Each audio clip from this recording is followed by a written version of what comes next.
And welcome to Overtime, brought to you by KingsCast at www.kingscast.net. I'm Keith Korneluk. And I'm Chris Kalaszewski. And our playoff march continues with a win in San Jose. Bada bing. Yeah, that's right. Game 2. Big game tonight for the Kings. We're going to talk about that game. Also talk about Drew Doughty, Jack Johnson, the whole slew of everyone.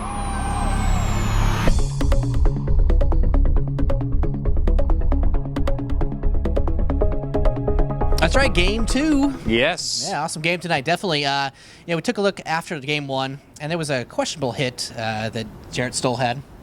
Yeah. On Ian White, the Sharks defenseman, and really didn't think much of it until the middle of the night, really, when we were still cutting the show, that the NHL was looking into it, and surprisingly, he was suspended for a game for that hit. Now, yeah, I thought the hit was, it was probably suspension worthy. Jarrett Stoll, obviously not a dirty player, not someone who gets into trouble really ever.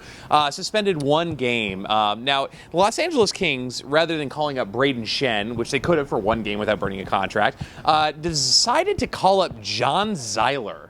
Yeah. That was a weird situation. Now, John Zeiler, most of you, like us, probably forgot about because he is a forgettable player. Yeah, he's awful. Yeah, he's terrible. Yeah, he really can't play hockey. Smells funny, too. Yeah, yeah. But they called him up, that said, and because he would be eligible for re-entry waivers, they would have had to wait 24 hours. So the Kings obviously didn't do their homework and instead put Oscar Moeller in. Now, Chris, the thing that really bothers me, I'm going to tell you right now, is that they were willing to scratch Oscar Moeller in favor of John Zeiler. Now, what planet are these Kings living on? Yeah, I don't get that move at all. Another questionable one. I don't get that. We definitely need Moeller, especially with our complete lack of speed on the team right now. We're slow.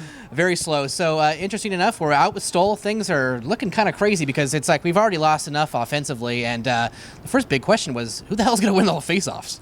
Well, clearly that wasn't a problem. So coming into tonight, we're in the Shark Tank. Game 2, obviously game 1 is a game we could have won if we had Anze Kopitar in the lineup.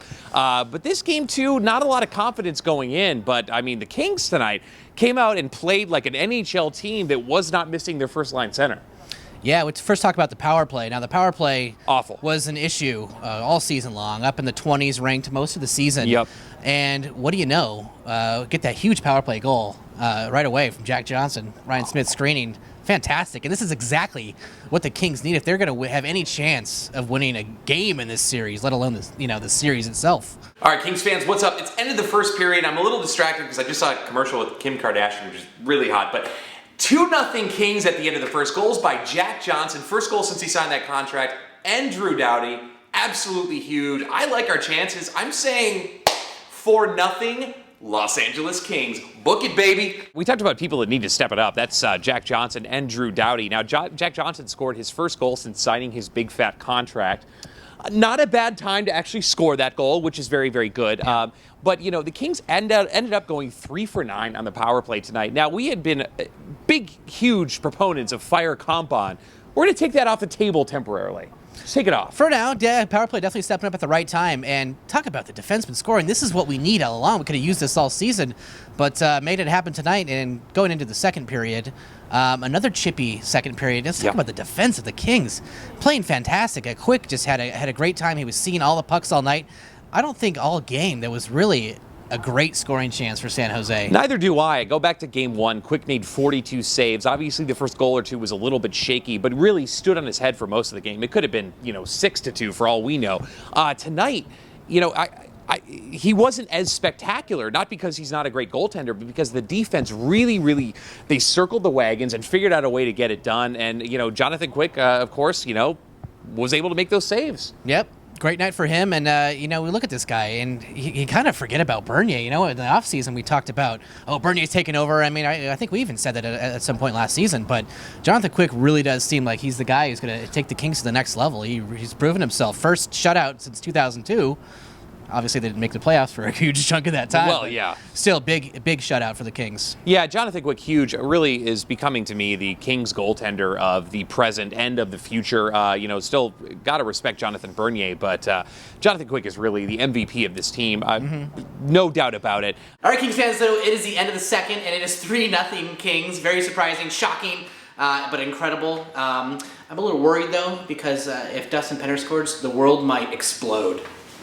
Looking at scoring by defenseman Drew Doughty, 2 goals and 2 assists for 4 points tonight. Where the hell were you during the regular season, Drew? Yeah, no kidding. But after that first goal, you could see he was so fired up. Oh, yeah. Had a little shouting match throughout the whole game with Chloe, which it's great to see, I know that the Kings are built as a character team and a bunch of gentlemen that'll help old ladies cross the street and probably give you their last dollar in their wallet if they had it, Oh, yeah. But I like Doughty playing with that edge, and I like him sort of talking smack and playing with a lot of energy like that. It was good to see.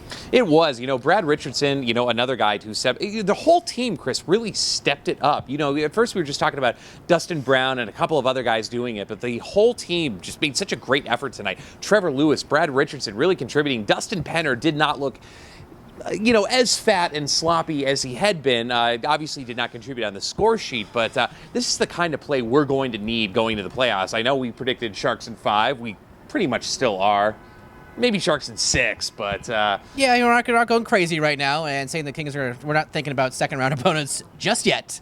No. But talk about the third period, and usually a period where the Kings tend to blow it. I almost expected a Sharks goal tonight.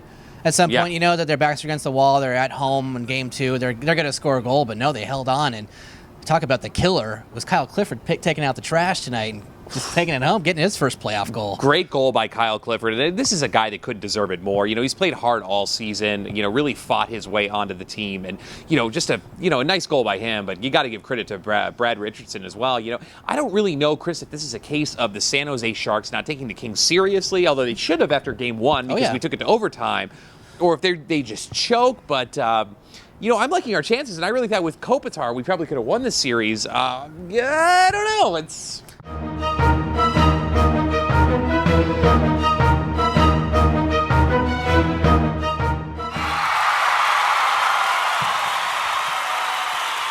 This game 4-0. I mean, I'm shocked. I'm surprised pleasantly, but it was huge. A buzz kill, a buzz that nothing could kill, not even the depressing PSAs about drunk driving or animal cruelty. Let's talk about that for a second. I mean, you're in the playoffs. You're in one of the games that should be most viewed by hockey fans anywhere. And, if you're watching on the Fox Sports West feed, Kings fans, we got PSAs for drunk driving, for not smoking. Texting while driving. Yeah, appreciation of other people, stuff like that. It's like, where are the Taiwan ads? Where's Aladdin bail bonds when you need them? But it's really, you come back from commercial break and your heart just aches. Yeah, I mean, luckily they had that awesome Carl's Jr. spot that's been playing a lot. Oh, yeah, the girl in the bikini. We love that. Kim Kardashian spots that made up for it. But yeah, really depressing sort of segues in between the periods there. Yeah, definitely. You need more Carl's Jr., more Kim Kardashian. God, she's hot. Yeah, seriously.